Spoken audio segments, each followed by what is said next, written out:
Kisah remaja putri yang diracun pacarnya usai ngaku hamil, jasadnya ditinggal begitu saja.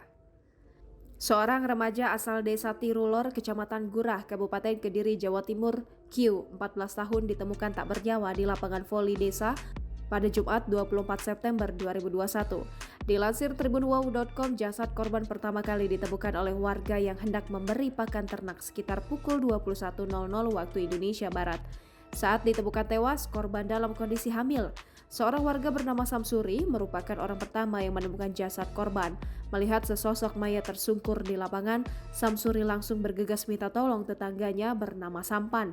Setelah diperiksa, ternyata korban merupakan tetangganya, seorang remaja berusia 14 tahun. Samsuri langsung melaporkan kejadian ini ke perangkat desa dan dilanjutkan ke kepolisian. Korban diduga tewas setelah diberi jamu beracun oleh seorang laki-laki yang tak lain adalah pacarnya.